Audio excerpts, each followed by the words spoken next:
And so for us to have to And our continuous coverage of the impeachment vote continues now, the debating now on Capitol Hill. Let's listen. There are several, any number of them, any of which, as I read this pleading, it is in the alternative, would be sufficient.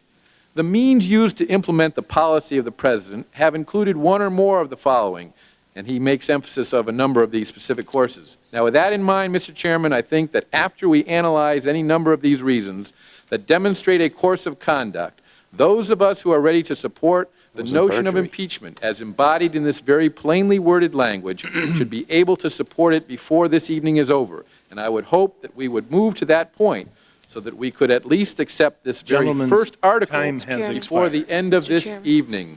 Gentleman's time has expired. Go ahead. Ms. Lofgren. Thank you, Mr. Chairman. Would the gentlelady yield for 10 seconds? I just want the gentleman from Virginia, Mr. Goodlatte, to know that in the Nixon case in '74, we had the FBI, IRS, CIA records. They were quite specific and were not in controversy. Here we have statements that flow all over the place, in and out of grand jury trials and actual events. And I thank the gentlelady. And would the gentlelady yield for just 5 more? If I may just quickly reclaim my time, because it's directly on the point that Mr. Conyers has just made. And I do believe that what is before us today falls short of the precedents that the House has set in impeachment particulars in the past. And I wanted to just quote briefly from a letter I think every member of the committee received from our colleague, Congressman Hastings, that was entered into the record yesterday, I believe, by Mrs. Waters. In his letter to us, he points out that in the 1973 proceedings, the chair and the ranking minority member, with the concurrence of the committee, directed John Doerr, the special counsel for the majority, and Albert Jenner, the special counsel for the minority, to produce a comprehensive statement of information in the inquiry into the conduct of the then-President Nixon. The statement of information that the staff produced for the inquiry consisted of numbered paragraphs, each of which was followed by photocopies of the particular portions of the evidence that the staff concluded supported the assertions made in that paragraph. President Nixon was invited to and did submit a further statement of information in the same format. And as a result, there was a balanced, organized, neutral statement that all members could review and understand what it is they were voting on. Mr. Hastings points out that other members have not had the same access to the material that the members of this committee has, and that the record is such that other members of the House may not be able to determine for themselves whether there is clear and convincing. Well, the debate continues, and we do need to take another commercial break. We're back in just a moment on Fox News Channel. In order to impose the burden of an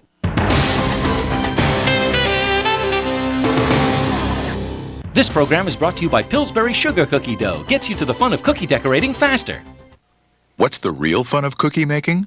Decorating. So leap to the fun part faster with Pillsbury. Roll it out, cut it out, then have some holiday fun with Pillsbury Sugar Cookie Dough, the fast way to a big finish.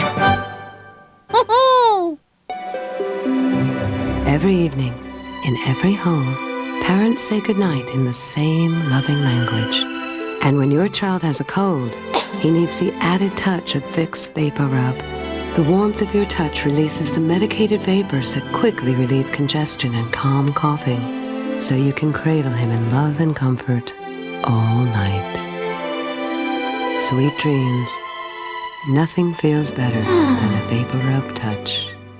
Hungry Jack biscuits now have the delicious taste of cinnamon and sugar in every flaky layer. These are really good. Hungry Jack cinnamon and sugar biscuits.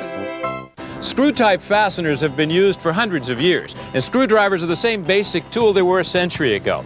But now the innovative designers of Craftsman tools have made a major breakthrough in screwdriver design. It's the Craftsman Grip Driver, a revolutionary screwdriver that ratchets and generates up to twice the turning force of standard screwdrivers, and it's available only from Sears.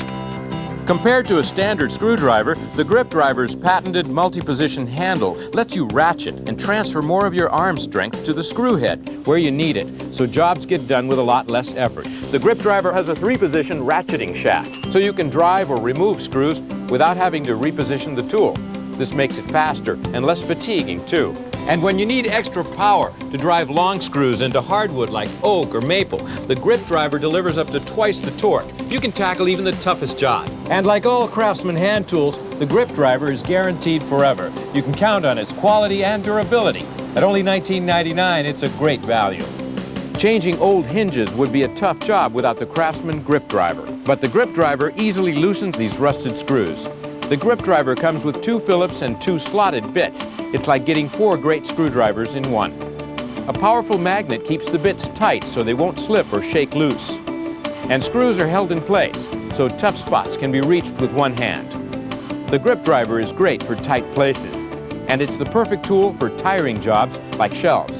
Countless home projects are quick and easy when you use the Craftsman grip driver, and it makes a great gift, too. With its superior turning force and rugged ratchet mechanism, the Craftsman grip driver is a must-have for every home. And because it's from Sears, you know your satisfaction's guaranteed or your money back. Call now. Have your Sears or other credit card ready and call 1-800-204-4499 now to order your Craftsman grip driver for only $19.99 plus shipping and handling. That's 1-800-204-4499. 1-800-204-4499. Call now. And good separation on all 4 solids. You are looking live now, pictures from NASA, and man, you missed a great one over the commercial break. We'll show it. There it is. These are live pictures as a Titan II rocket has lifted off from NASA. It is part of the Mars probe, which will fly in an orbit around Mars at about 262 miles and will serve as a communications relay for a landing craft scheduled to launch on January 3rd. These twin Mars probes cost about $190 million, part of a 10-year effort to determine if life exists on that red planet up there.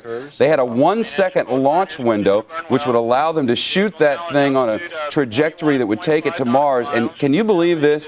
This is a camera mounted high atop that rocket, and as it launched from Cape Canaveral, we saw the clouds wisp by in just a matter of seconds, and already there is planet Earth. Technology is an amazing thing, isn't it?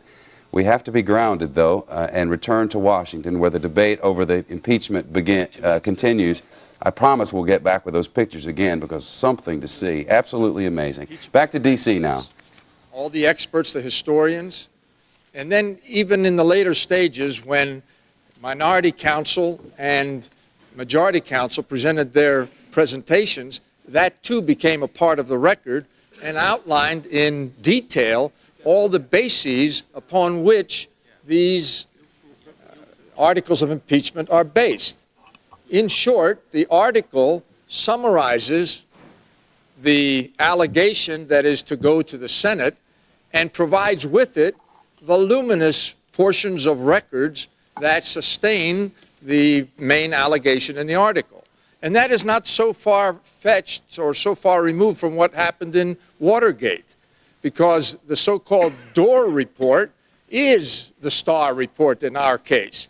That is, that it does compend together all of the allegations and puts them in one feasible package so that the members can consider them.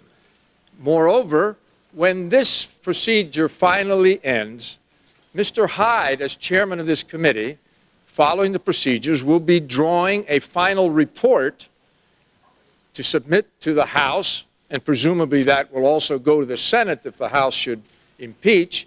And that Hyde report will again repeat the bases of the record that we have created, to which we have lent our ears and our pens and our voices. The gentleman yield. And that Hyde report, the chairman's report, will be the final indication that the record which supports the allegations that are contained in the articles of impeachment are indeed well-founded. And that, to me, is a simple fact. We're now delaying the process. This is dilatory on the part of those who want to maintain that the record does not sustain the allegation. Would the gentleman yield?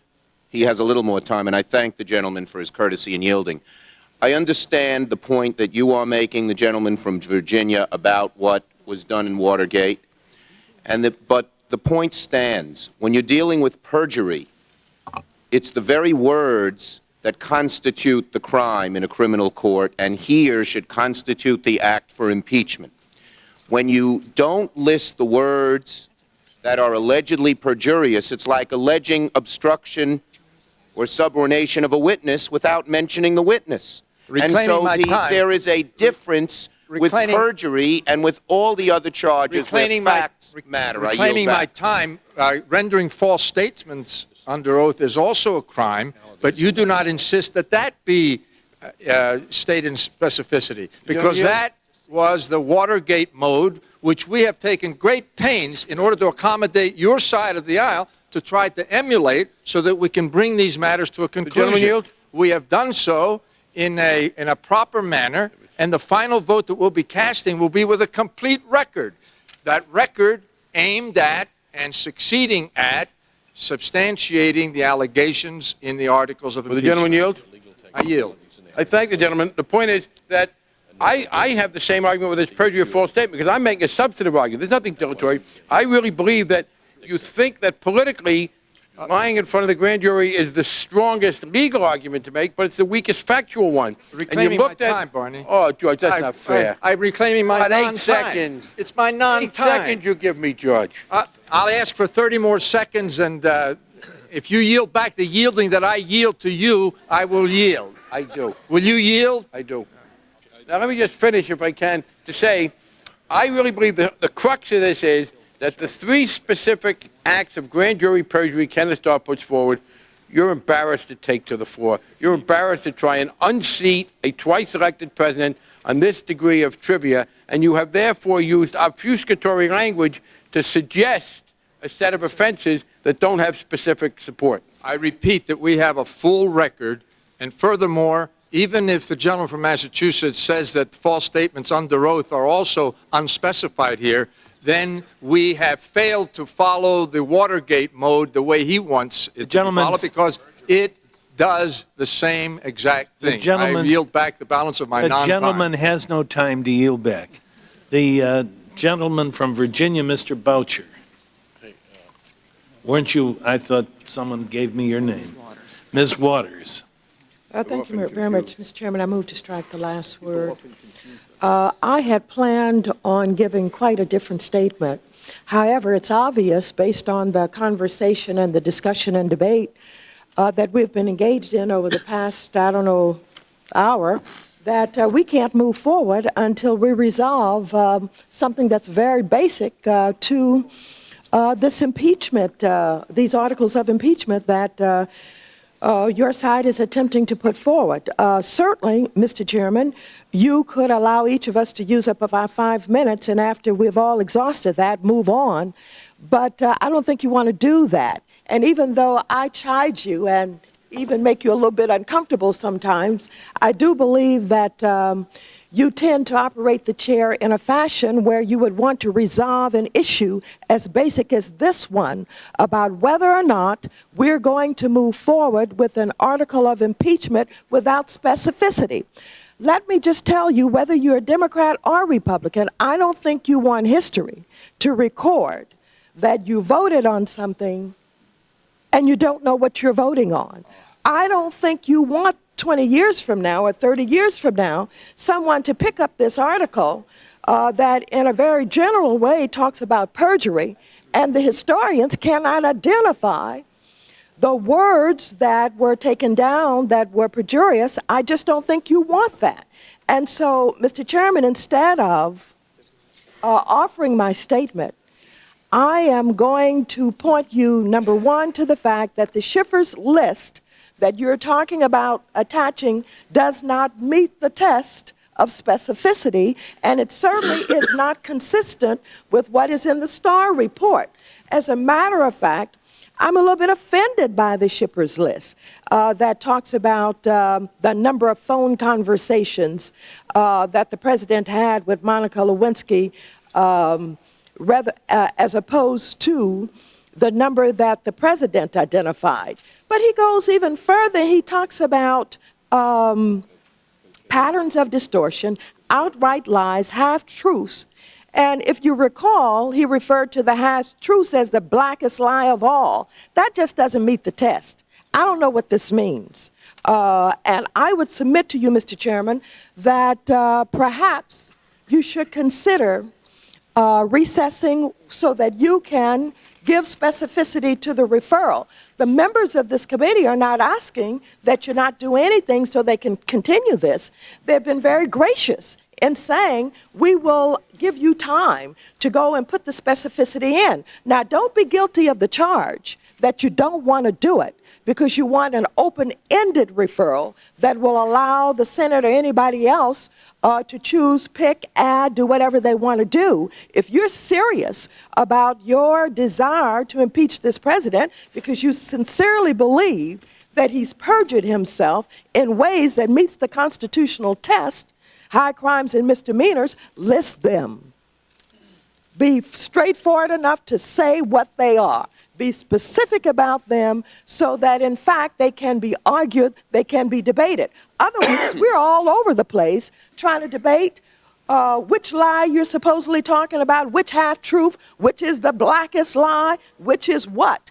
I don't think you want that. I certainly don't want to be recorded in history that way, but you will be worse off than me because I'm voting no on all of this. But you are going to vote aye on something, and when your grandchildren that you keep referring to every day, when your grandchildren ask you, what did you vote on, what was the lie, what are you going to tell them?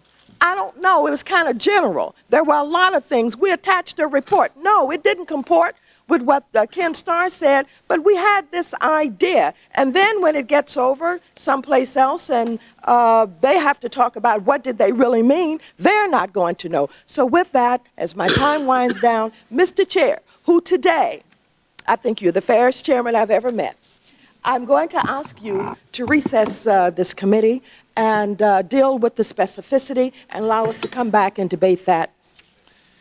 I yield back the balance of my time. I thank the gentlelady, and insofar as it is within my power, the gentlelady may recess anytime she wants. And if he has given us that same latitude, Fox News Channel has decided to recess, though only briefly. We're back to Washington in just a moment. You're going to allow me a little bit more time, despite the fact that For an enjoyable weekend, avoid things like alarm clocks. Instead, grab a big Grand Cinnamon Roll. What better way to unwind than by enjoying a hot, fresh Grand Cinnamon Roll? They're not just big, they're grands. Woohoo! Let's jump.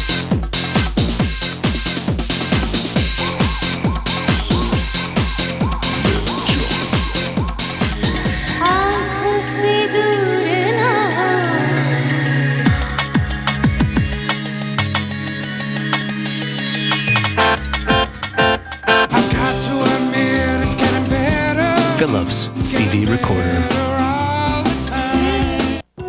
What if Lipper Analytical considered you one of the best performing general equity funds over the last 10 years? If Fortune magazine ranked you as one of the best mutual funds for retirement 7 years in a row? And if Smart Money magazine named your portfolio managers as among the most influential in the mutual fund industry? You would be the Kaufman Fund, investing in small companies with substantial growth prospects. The Kaufman Fund. Call now for your free prospectus. 800-845-2929. I used to drink ordinary hot cocoa, but then I tried Ovaltine Hot. It's smooth and creamy. Creamy because it's made with milk, not water. It's chocolatey, and it's good for me, too. Ovaltine Hot. Compare it to your hot cocoa and taste the difference. Need fast itch relief? Did you know there's a cream that brings fast itch relief to irritating winter itch? A cream with 2 proven medicated itch fighters from a leader in itch relief for nearly 100 years. It's Gold Bond, maximum strength Gold Bond medicated cream. Fast itch relief. Hungry Jack biscuits now have the delicious taste of cinnamon and sugar in every flaky layer. These are really good. Hungry Jack cinnamon and sugar biscuits. The president's men and women have spoken. Now decision time. If it does come down to a full House vote, is the deck stacked against the president? And even if he's impeached, what are the odds of conviction? Get the latest buzz this weekend with the Beltway Boys. 'Cause in Washington, there's never a dull moment. Sure, you got the official word. Now get the drudge. He's connected. He's driven, and he's got the info you're not supposed to hear. What'll come out this week? If you gotta know, you just gotta watch. Drudge. Is based. Well, the debate continues now. Representative Kennedy speaking. Hamilton. Let's listen. And it is based on your dispute with the real nature of an impeachment proceeding. Now, having said that, I want to just point out, and again at the risk of some repetition, some of the things that I believe are in the President's grand jury testimony that are not truthful. Now, I'm sure all of you have read this. It's been printed up by the United States government. It's House Document 105-311, Part 1. The grand jury testimony of the President appears here. And I would just cite you to various pages. Page 502 of the President's testimony, where he said, where the question is asked, did you speak with your secretary, Ms. Curry, and ask her to pick up a box of gifts that were some compilation of gifts that Ms. Lewinsky would have? Answer, no, sir, I didn't do that. Now, I realize you may disagree with my conclusion about this, and you're entitled to do that. I believe the President lied when he said that, and I believe there's evidence to indicate that he lied. I'm sorry, I won't yield. I want to go through this, and then the gentleman from North Carolina will have his time and probably a little extra.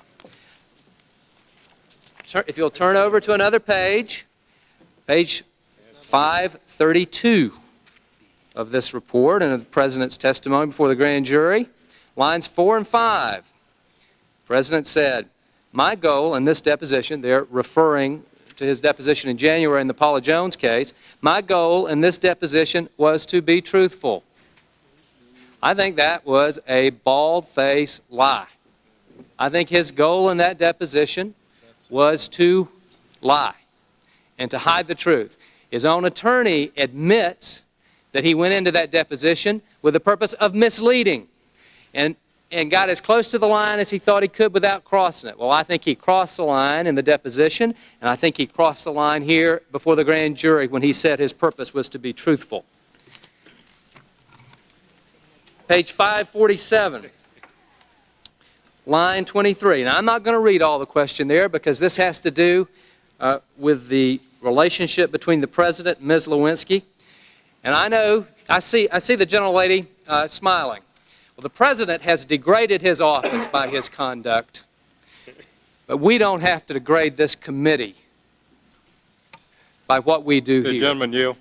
I will not. But when the President there on page 547 in a question concerning his relationship with Ms. Lewinsky said, that's correct, I believe Mr. Chairman, that he was lying. I move the gentleman be given an additional 2 minutes. Is there objection? Is there objection? Without objection, so ordered. Page 571, lines 20 and 21. The President says, did I want her to execute a false affidavit, that being Monica Lewinsky? No, I did not. I believe that was an untruthful statement. On page 593, going to page 594, the bottom of the page, it says, if I understand, this is the question of the President, if I understand your current line of testimony, you are saying that your only interest in speaking with Ms. Curry in the days after your deposition was to refresh your own recollection. Answer, yes. I believe the President was lying when he said that. Now, I understand that there are differences of opinion. I don't think that there's much room for difference when you look at the whole weight of the evidence and all of this in context. But I can accept that there are differences of opinion. But there are specifics here. We have listed specifics. Other members of the committee have gone through the specifics. The issue here that's being raised by the other side about the specifics isn't because they think there aren't specifics. It's just an effort to derail this proceeding. It's an effort to cause confusion, which is in line with the way this whole thing has been handled from the very beginning, an effort to stop this proceeding from moving forward. And I'm sorry, I won't yield. You're going to have your time to talk, and I have gone over my time, but the facts are here. Gentleman's time has expired. Mr. Meehan. Thank you, Mr. Chairman. with all due respect to Mr. Kennedy, I can imagine that he could have last year's State of the Union address of the President and go through it page by page and say, I believe that was a lie. I believe that was a false statement. I believe he was wrong about that. But this isn't what this proceeding is all about.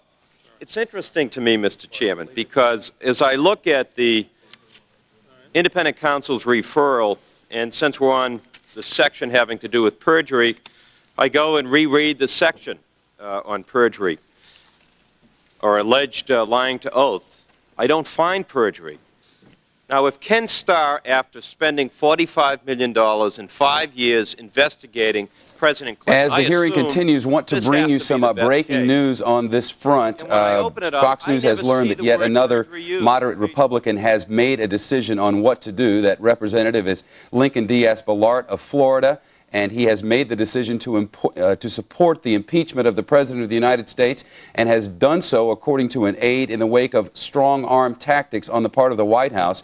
Here's how all of this happened, as we are led to believe by this aide to Representative Lincoln Diaz-Balart. There was a phone call to the representative's office, to his aide, in fact. The purpose of the phone call was about disaster relief fund and Hurricane Mitch, two issues with which Florida has great interest. And this call coming from the Deputy Director of the White House Office of Legislative Affairs. And during this call about weather conditions, the President's defense was brought up. The issue of the vote was brought up, and according to the aide to the representative, there was a great deal of pressure placed.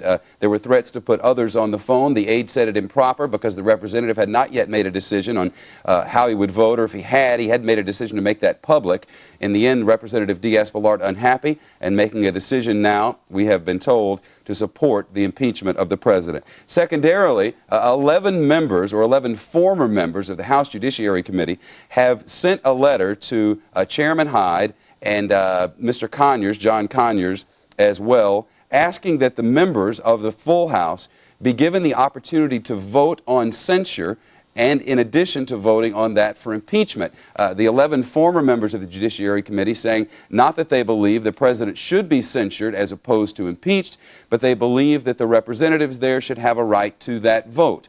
No response yet. We're getting the full details of the letter. And we're also following two breaking news events, which we'll tell you about just before the hearings resume on Fox News Channel in a moment.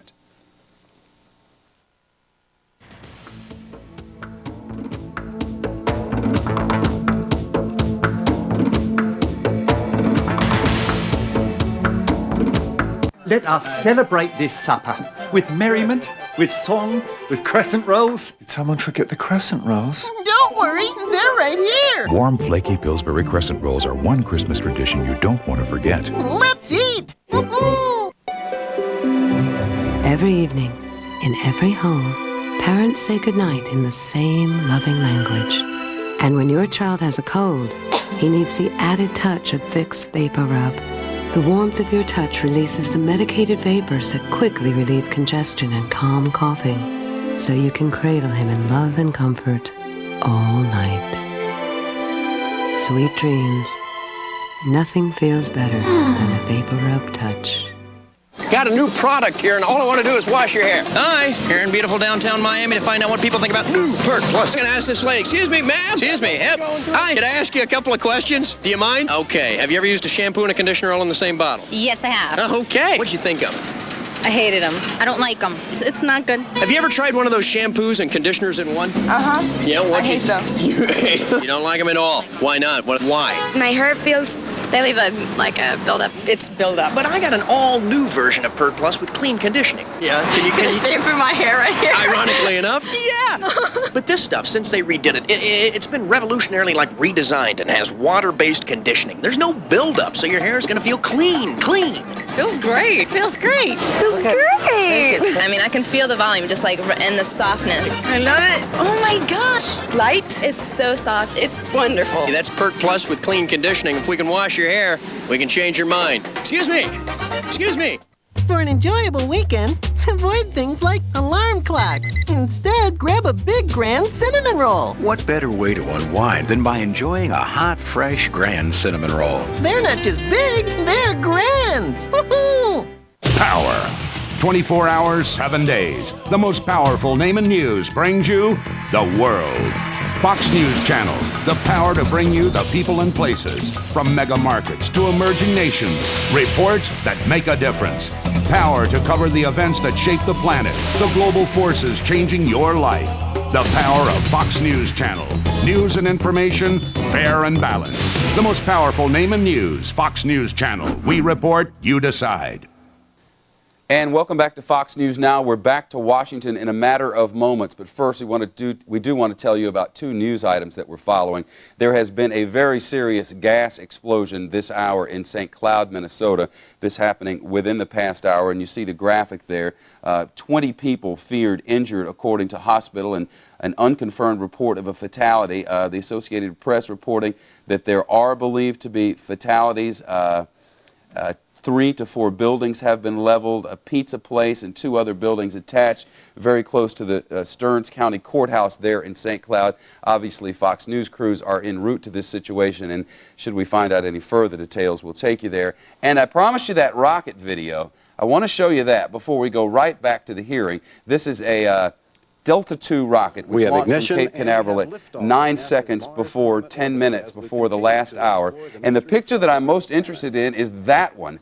This is a camera on board the rocket as it climbs into space. And in just a second, you'll see the clouds as it passes. This rocket will go to about 243 miles above the surface of Mars, will be used as a relay station for another orbiter, which will go to Mars, a landing orbiter. And we'll be able to chart the surface there and make sure there really are no little green men, but more specifically to find out about life on Mars. And look how fast suddenly there are the clouds. And 2.5 minutes into this launch, it was 34 miles above planet Earth, and the whole time a crystal clear television signal. Why don't the rabbit ears on my house work that well? Back to Washington now as the impeachment debate continues. To corrupt the testimony, Betty Curry, Monica Lewinsky. What have we been talking about for the last month? To hide evidence. What evidence? The evidence that somehow was in Monica Lewinsky's house one morning and ended up in President Clinton's personal secretary's house under her bed the next day. I mean, these aren't difficult issues. Only if you want to make good theater and good show and complain. But if you sit down and look at this, I think the article very clearly refers one to what the charges would be. But let me say this. I was reading through this, and I've never seen this before, and I find this so interesting because I've dwelt on this issue of how can the president's lawyers, without laughing, come in here and tell us, which they did without laughing, that he can give incomplete answers and tell the whole truth, and that he can give misleading answers and say nothing but the truth. You know, I'm taking that right out of the oath. In the grand jury testimony, in the oath that the president took when he gave his grand jury testimony, he was sworn in and it was asked, Mr. President, do you understand your testimony here today is under oath? And the president answered, I do. Now listen to this, the second question. And do you understand that because you have sworn to tell the truth, the whole truth, and nothing but the truth, that if you were to lie or intentionally mislead, the word that they all talk about that there's no problem with, or to intentionally mislead the grand jury, you could be prosecuted for perjury and or obstruction of justice? And the answer, and this is the key, the president says, I believe that's correct. Now, he has just acknowledged that he believes it's correct, that if he were to intentionally mislead the grand jury, that he understood he could be prosecuted for perjury or obstruction of justice. And if you think back, that seems to me to be very different from what his lawyers were saying. And in fact, they admitted. They admitted for the president that he misled the grand jury. For what it's worth. I yield my time to Mr. Barr. Thank you. I would say to those on the other side who profess a great interest in specificity to look at the president's statement that he proffered, was allowed to proffer to the grand jury. It is perjurious, it is misleading, it is wrong, it is a lie, and it was used 19 times. That could, in a criminal law setting, provide for 19 counts of perjury and 19 counts of impeding the work of a grand jury. The time of the gentleman from Tennessee has expired. The chair now recognizes the gentleman from North Carolina, Mr. Watt, who moves to strike the last word. Thank you, Mr. Chairman. I'll be brief, although I think Mr. Scott wants me to yield to him. I've been reluctant to get heavily involved in this because I think the handwriting is pretty much on the wall, and I do not do this to be dilatory. I do it because I think if we are going, if this committee is going to allege perjury, which it is in this article, that the president is entitled to a specification of that, and that is what the law says. And as we've gone around the room, including the comments made by Mr. Kennedy and the comments made by the chairman, we have gotten a number. Well, we have to take another commercial break. For fair and balanced coverage of the hearings on the internet, it's foxnews.com, and here on the channel, we're back in a moment.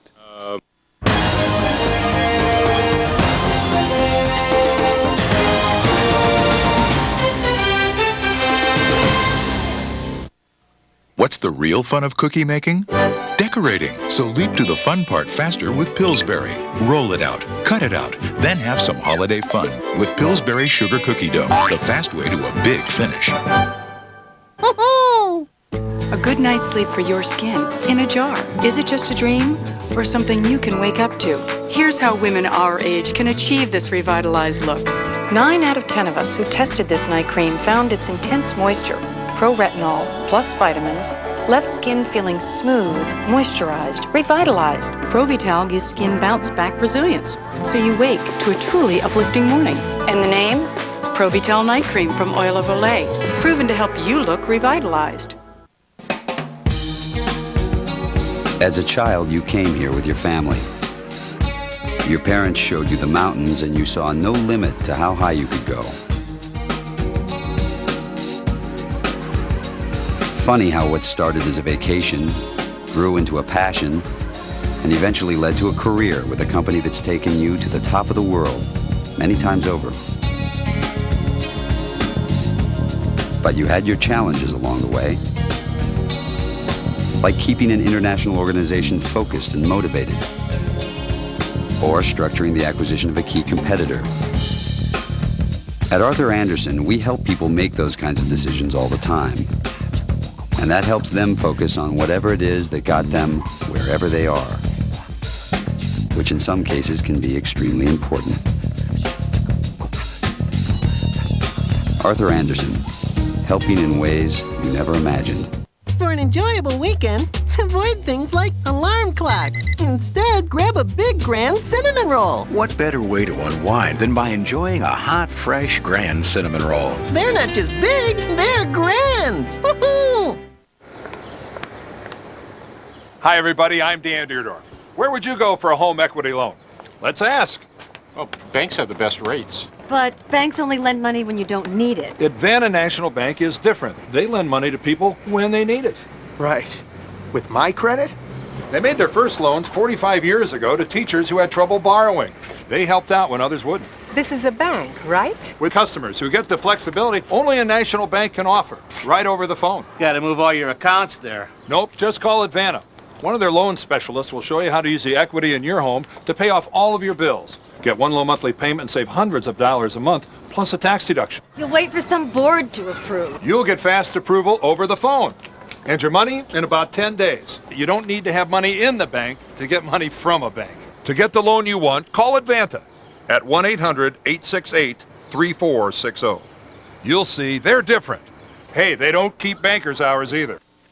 And our coverage of the impeachment debate continues. Let's go back to Washington now. If you are going to use the word perjurious in this article, I think it's incumbent on you to specify what the perjury is. Now, if you want to strike the word perjurious out of the article, maybe you wouldn't have to specify, and that's obviously what the folks in the Watergate, in the Nixon impeachment decided, because as Mr. Goodlatte has carefully quoted to you, They never used the word perjury. That's obviously how independent counsel Starr finessed it. He never used the word perjury. But Mr. Shippers did, and he used it in some very strange words that I don't believe amount to perjury. They were a nice novel, but now we are in a legal proceeding and we're getting down, as Mr. Jenkins said, we're pulling back the shucks of the corn and looking inside so we can see the ears now. It's time for you to tell this man what you are going to charge him with so that he has the opportunity to prepare his defense. It's obvious now it's going across the aisle to the Senate. I yield back, Mr. Chairman. Thank the gentleman from California, Mr. Rogan. Mr. Chairman, I move to strike the last word. Gentleman's recognized for 5 minutes. Thank you, Mr. Chairman. It has been noted on both sides of the aisle in this proceeding so far today that this is not a criminal proceeding. This is not a criminal proceeding. That is a correct assertion. But if it were a criminal proceeding, we would be bound by extraordinary rules of procedure to guarantee a defendant had his rights protected. Those substantive and procedural due process rights do not apply to us here. But let's just assume for a moment, Mr. Chairman, we were in a courtroom, and this were a preliminary hearing. A police officer, upon taking an oath, could simply submit a police report with unsworn statements, turn it over to the judge, and upon that hearsay, a finding of probable cause could be found to bind somebody over for trial. And the only thing that would have to be alleged in the charging documents, like the indictment or the information, would be that on a certain date, at a certain time, a named defendant committed the crime of, let's say, perjury in violation of a specific code. Now, under the very strict rules of criminal procedure that apply in courtrooms, that is sufficient to bring a case to trial. We have raised the bar in this hearing beyond what we need to do. We not only had an extensive and thorough submission of documents and a 3-month review period for every member of this committee, we then took the extraordinary step of bringing in the prosecutor responsible for the preparation of those documents. And he submitted to over 12 hours of cross-examination. Then we had 1 hour of a presentation from our majority counsel, who set forth the facts as the majority perceived them. And then after the draft articles of impeachment were circulated, majority counsel then sat for 2.5 hours and put forth to the committee and the American people the specifics of what the president is accused of. And it is beyond my comprehension how some of my colleagues now can allege that rather than raising the bar and in guaranteeing the president procedural due process rights beyond what the Constitution or our own House rules require, that they somehow think that is unfair. Mr. Chairman, now I want to talk about the word perjury that's in these documents, because we didn't have to use the word perjury. The charging documents against the president could have simply alleged that he lied under oath. Now, what is the difference? To charge someone with lying under oath, essentially it just means that there has to be a properly administered oath in a sanctioned proceeding. By using the word perjury, we haven't reduced an element to prove against the president.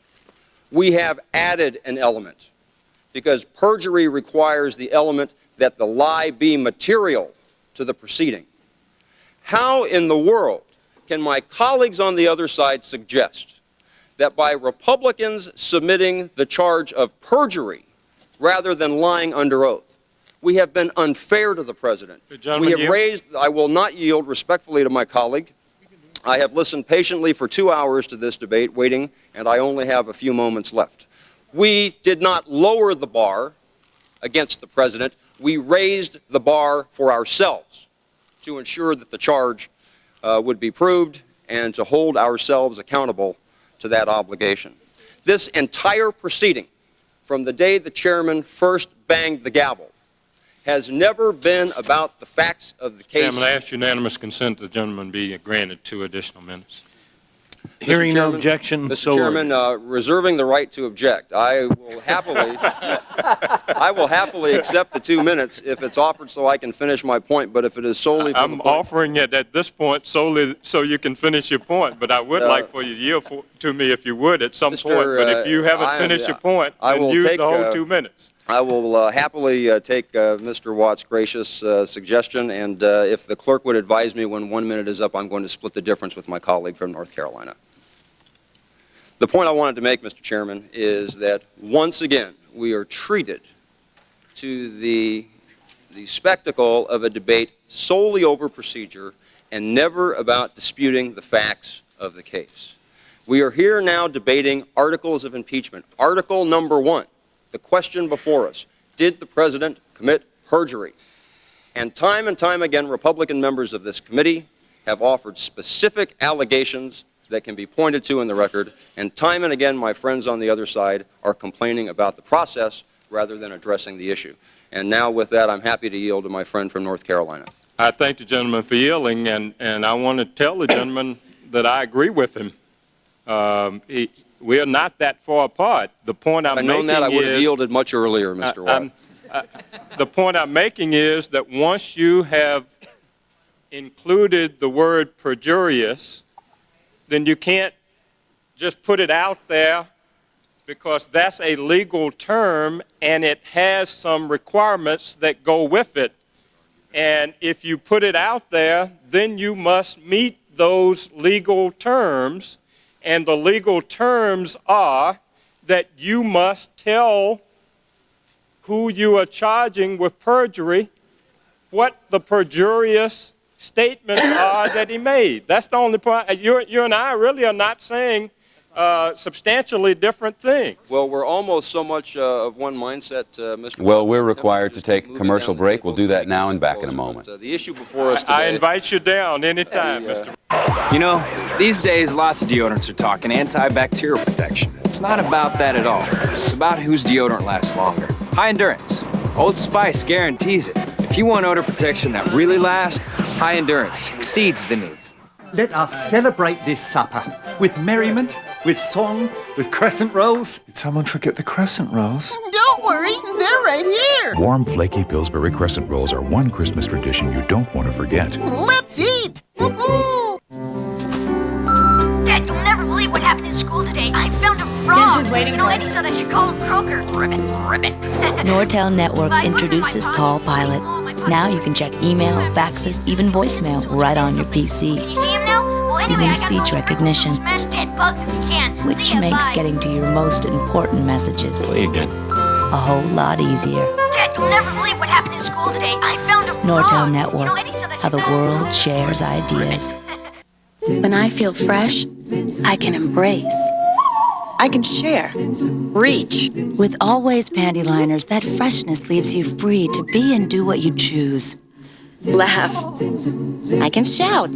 Only Always odor-absorbing panty liners have a unique core and fresh weave cover that work together to help keep moisture and odor away from you for that always fresh feeling every day. I can let go. All Days Panty Liners from Always. Feeling fresh is being free.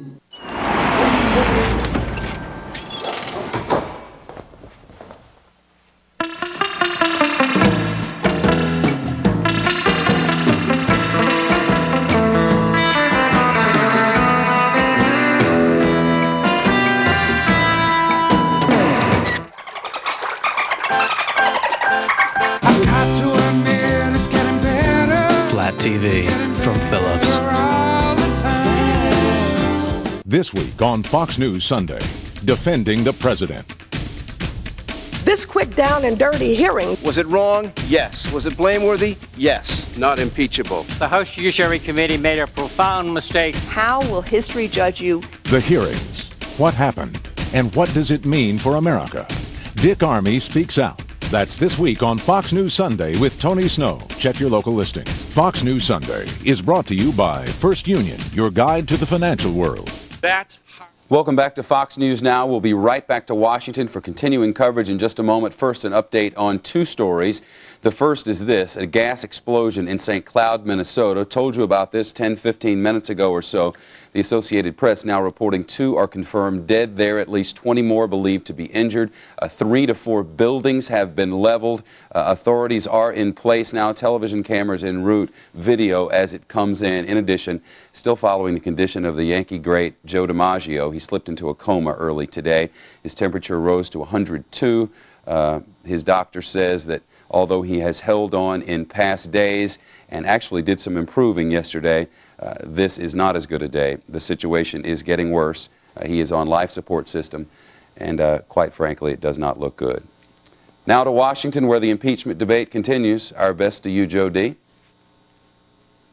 From what I'm guessing, Clause 4 should be totally disregarded when we come to our considerations. You know, I don't see that I have enough time, but I did want to talk about Mr. McCollum's reference to those corroborative witnesses that he claims would somehow support the testimony or the credibility of Monica Lewinsky. Well, let me tell you what she said to some of them. She told her, does the gentleman want additional time? Could I have an additional 2 minutes? Without objection. She told her friend Kathleen Estep that the Secret Service took the president to a rendezvous at her apartment. She made a comment, or she made a statement to 2 other friends, an Ashley Raines and a Miss Ilband, that she had relations with the president in the Oval Office when both were completely unclothed. A statement she made to the White House steward that the president invited her to go to Martha's Vineyard with him when the First Lady was out of the country.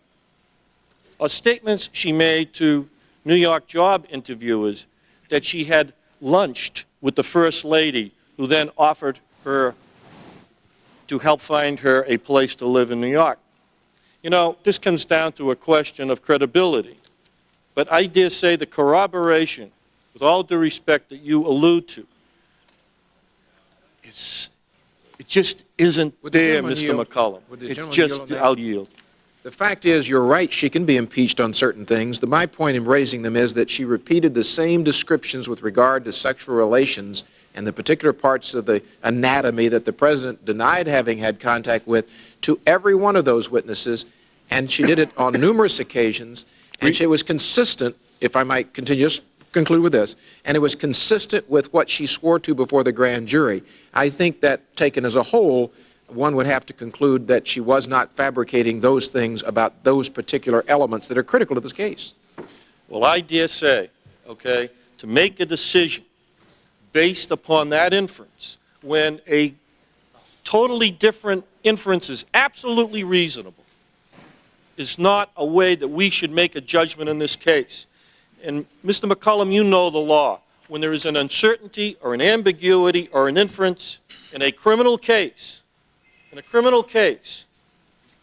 that inference should be drawn in favor of the defendant, and the defendant here is President Clinton.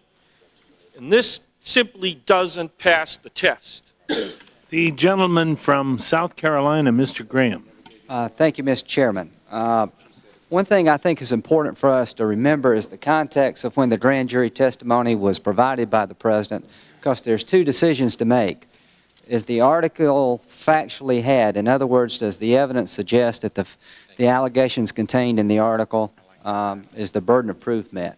The second is, even if that did occur, should the president be impeached or be sent to trial in the Senate, does it amount to a high crime or misdemeanor? Remember, this is in August now, folks. Remember, the deposition was in January. What happened between January and August? The president, after saying he wouldn't come to the grand jury 5 times, finally volunteered, had his lawyer there, a setting that was, I think, very fair to the president.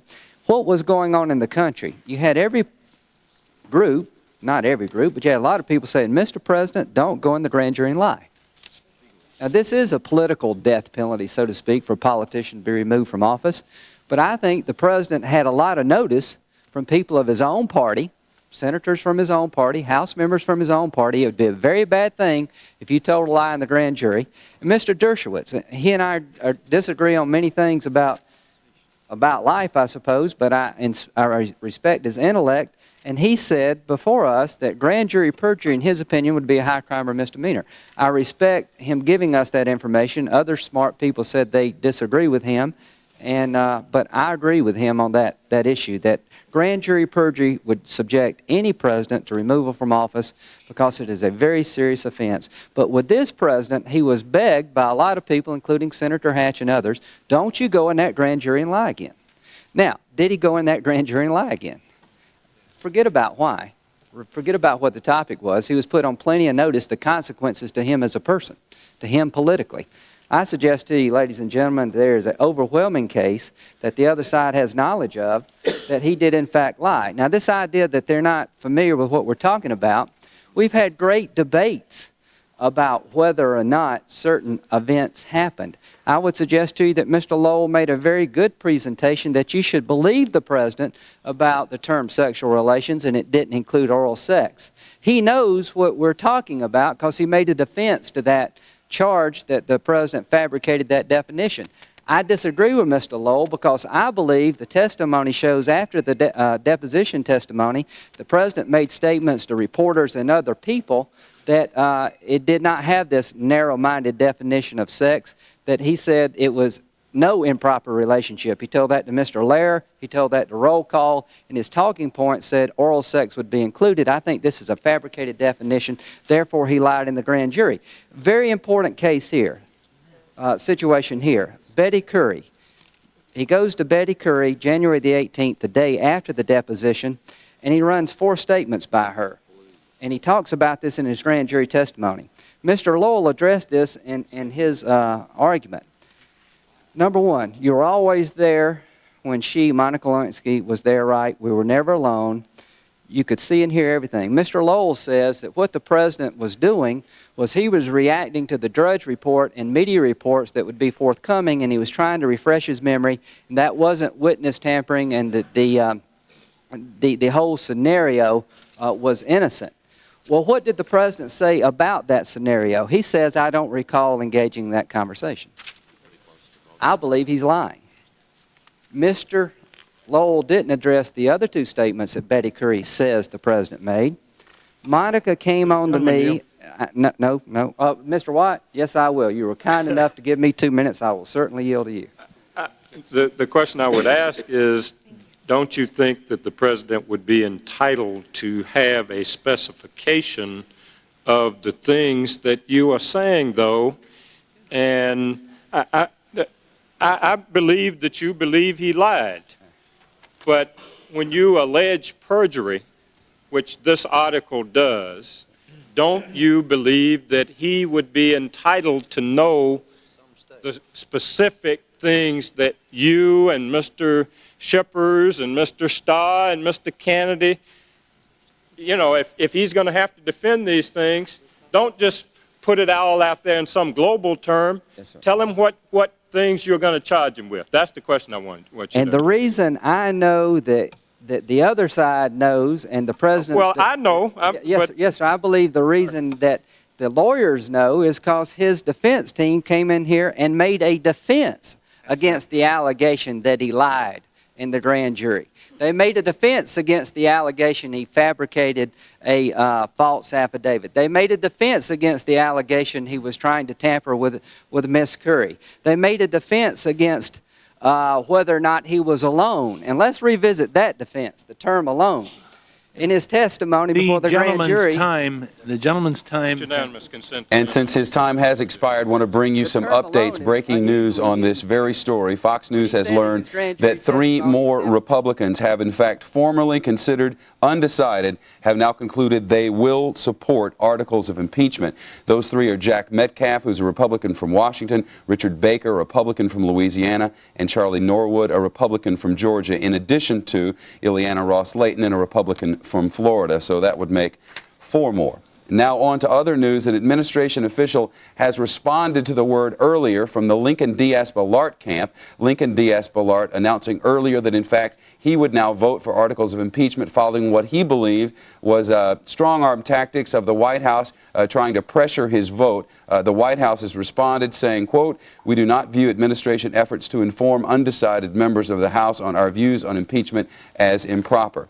And then there is this regarding Bob Kerrey, who had been rumored or speculated, even talked about maybe seeking a presidential nod in the elections to come.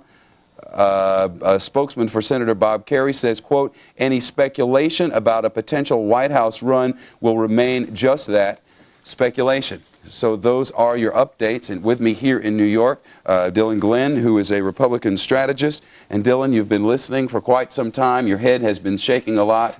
Fill us in on your thoughts here. Well, I just think that first and foremost, the irony abounds in this case. You have the Democrats right now trying to make the case that that this is a legal proceeding while denying the President of the United States lying under oath during a deposition, a criminal proceeding for Paula Jones rises to the level of an action serious enough for impeachment. I just think the irony there is loud, and I think that you see a number of the Republicans coming together around the idea that impeachment, this process, which, by the way, the vast majority of members of Congress voted back in October to have it go forward, that this process should run its course, that we should have a vote on the House floor on impeachment. And I suspect that this committee will vote out articles of impeachment probably tomorrow. Yeah, Jim Pinkerton in Washington, certainly that's something that's not really left up for doubt. This is going on to the House floor, and Ellen Ratner there with him as well in our Washington newsroom. And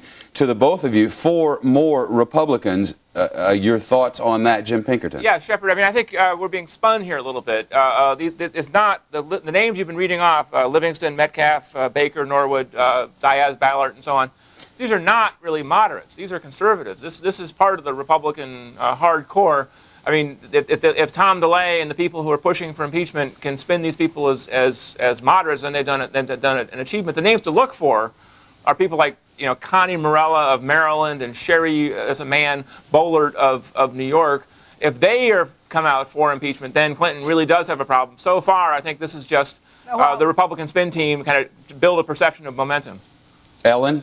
Peter King of New York, exactly the same. The moderates I know have not been mentioned, and I think that they are still up for grabs. I have to say that if the Senate trial is anything like this, they are going to bore the American people beyond imagination. Well, you know, the Senate trial most likely would include a number of, I don't know, quite interesting witnesses, wouldn't you guess? So you mean if we have Monica, I was hoping for a Monica-free Christmas, but it doesn't look like with this impeachment vote I'm going to have one. So you mean if I get Monica as a witness and perhaps Linda Tripp, you're right, it wouldn't be as boring. I mean, it would certainly be a lot more interesting, but this is deadly. Hey, is this a delay? Is that all this is, or what is this? Well, this is just every politician becoming a household name. Ellen and I were just sitting here thinking to ourselves that just like 25 years ago, when all the House Judiciary Committee members, Republican and Democrat, became household names, so it is with these people. You know, Sheila Jackson Lee and Congressman Delahunt and Congressman McCollum, the whole smear of them, are all now going to be popular figures on liberal and conservative talk show circuits, respectively. They may not all be popular, but they are certainly becoming figures, and we'll be back to the whole bunch of them in Washington in just a moment. This is Fox News Channel.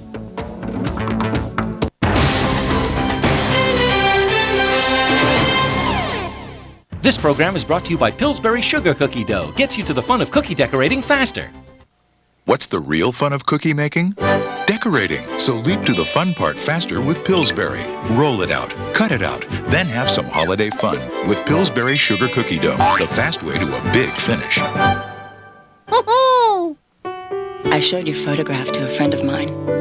She said we looked alike, and I blushed at the compliment. Not because I'm your mother, but because you are so beautiful. And I know I've told you this before, but in case I've used the wrong words, I wanted to say it again. The Oil of Olay Holiday Gift Set. Proven to make her feel beautiful. For an enjoyable weekend, Avoid things like alarm clocks. Instead, grab a big grand cinnamon roll. What better way to unwind than by enjoying a hot, fresh Grand Cinnamon Roll? They're not just big, they're grands. Woohoo! Have you ever found yourself in the dark trying to fix something? Then you know how hard it is to do some jobs without light in the right place. That's why you need the Craftsman Driver Light, available only from Sears. The Driver Light is a screwdriver that focuses a beam of light right where you need it. It allows you to see what you're doing, even in tight, dark spaces, without shadows getting in the way or juggling a flashlight. The Driver Light has a magnetic shaft, which holds the bits firmly in place and allows you to change quickly to the one you need. The Craftsman Driver Light comes with 2 sizes of slotted bits, 2 Phillips bits, and 5 socket bits, all in a convenient storage case. At $19.99, it's a great value and makes a terrific gift. The Craftsman Driver Light is such a versatile tool, you can use it for all kinds of jobs. In hard-to-reach places like under the kitchen sink, on hard-to-see furniture assembly, appliances, or any project that needs extra lighting.